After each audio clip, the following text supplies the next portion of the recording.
आया।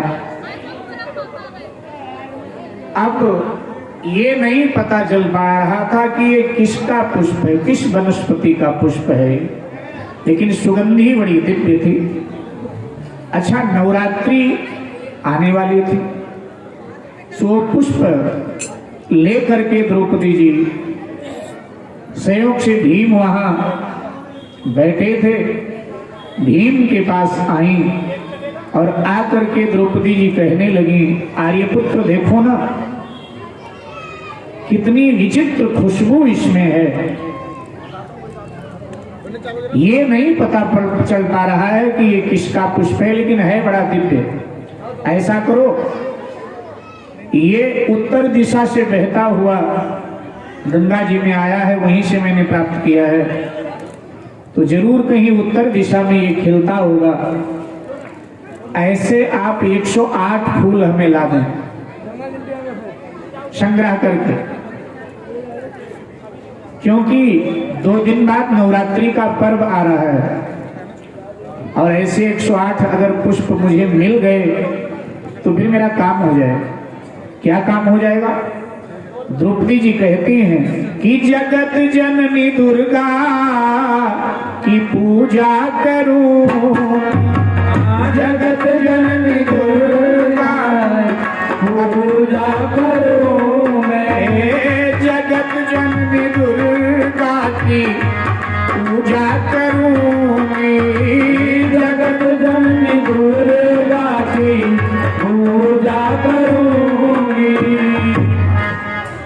नवरात्रि आने वाली थी और यहाँ हम सबकी नवरात्रि अभी बीती ही है, ठीक है? तो इसलिए जरा आप सब भी गा लो भैया, थोड़ी देर संगीत मत हो जाओ। जगत जननी दुर्गा की पूजा करूंगी।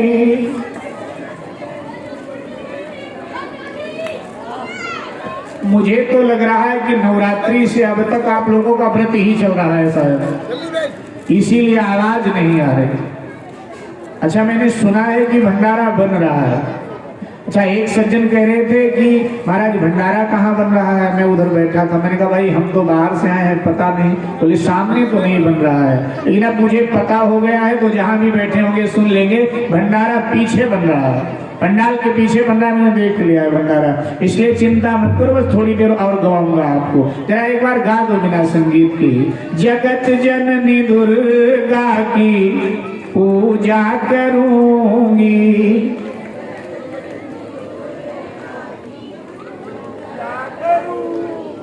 वैसे अब कई लोग तो इस चक्कर में भी नहीं गा रहे होंगे कि पूजा करना नहीं, और खामखा में क्यों कहें पूजा करेंगे।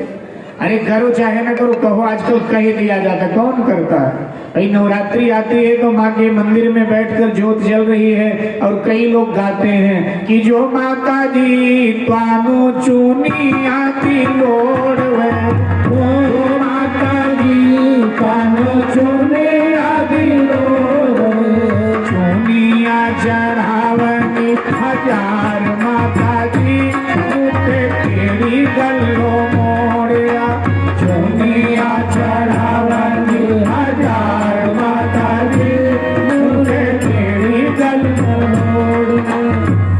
अब जब गाती है तो माता जी भी माथा पकड़ के बैठ जाती कि हाय राम, दोनों नवरात्रे बीत जाते हैं, एक रुमाल भी नहीं चढ़ाती है और कह क्या रही है कि चुनिया चढ़ाऊंगी 1000 माता जी, 1000 चढ़ाऊंगी। माता जी को पता है चढ़ाएगी नहीं धागा, ये तो ऐसे ही कह रही है, लेकिन माता जी नाराज नहीं होती। चलो मेरी बच्ची कम से कम भाव तो व्यक्त कर रही है, तो इसलिए कह दो करो पूजा चाहे ना करो, इसलिए बैठे बैठे बोल दो जगत जननी दुर्गा की पूजा करूंगी, जगत जननी दुर्गा की पूजा करूंगी। उन्हें मंजरी नाथ अर्पित करूंगी, उन्हें मंजरी नाथ अर्पित करूंगी, उन्हें मंजरी नाथ अर्पित करूंगी, उन्हें मंजरी नाथ अर्पित करूंगी।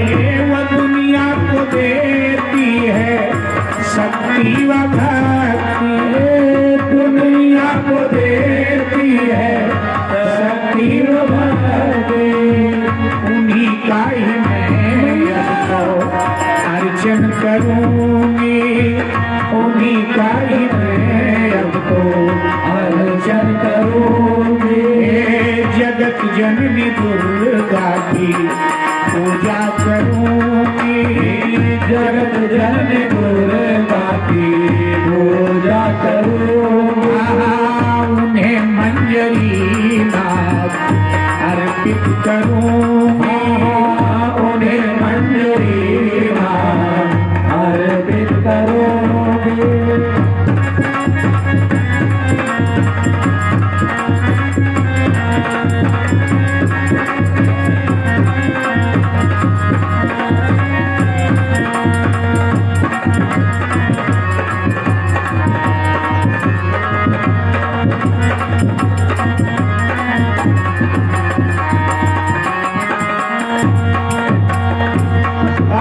इस तरह द्रौपदी जी ने कहा तो भीम ने अपना गदा उठाया, उत्तर की ओर बढ़ने लगे।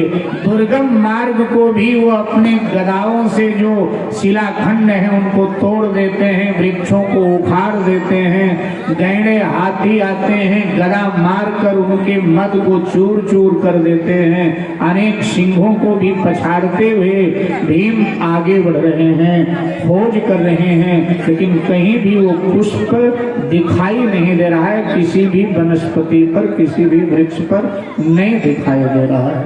मेरे भाई बहन, कभी आपने बद्रिका आश्रम की यात्रा किया होगा तो रास्ते में एक जगह आता है हनुमान चट्टी।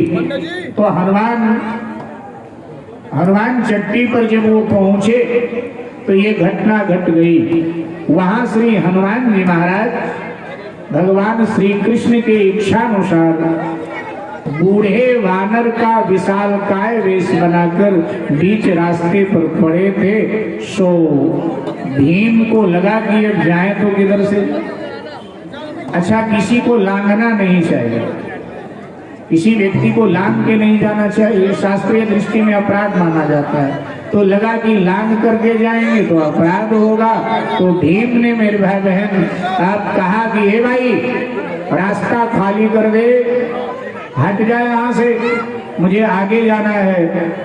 लेकिन बूढ़े वानर के वेश में हनुमान जी थे, उन्होंने कहा कि भैया कई दिनों से बुखार आ रहा है, मैं बड़ा बीमार हूँ, ऐसा करो मेरी पूंछ पकड़ करके आप एक तरफ घसीट करके मुझे कर दो और तुम चले जाओ। अब मैं बूढ़ा हुआ है न जाता चला, अब मैं बूढ़ा,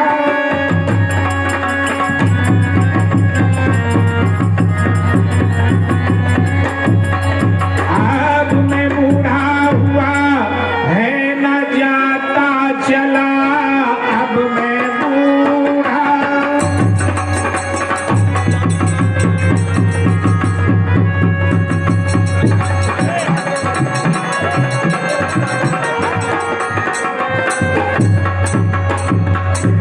अब मैं बूढ़ा हुआ है न जाता चला, शक्त बीमार हूँ कुछ रहम कीजिए, पूछ मेरा पकड़ कर घसी तो मुझे एक तरफ करके फिर आप चले जाए।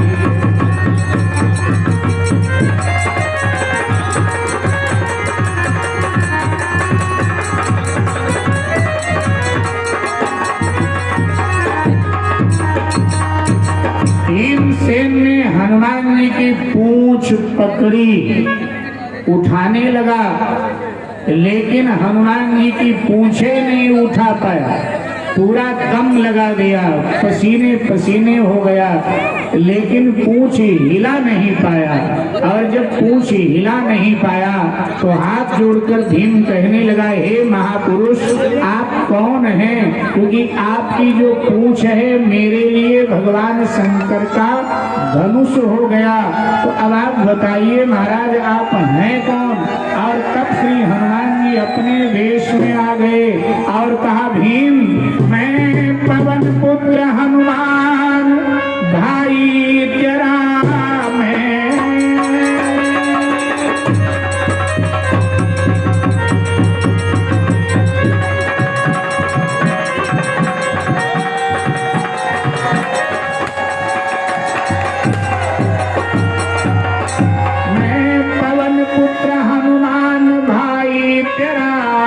इस तरह से परीक्षा लिया इस घड़ी, पूछ मेरा हिला जब सका तू नहीं, युद्ध महाभारत की फिर करे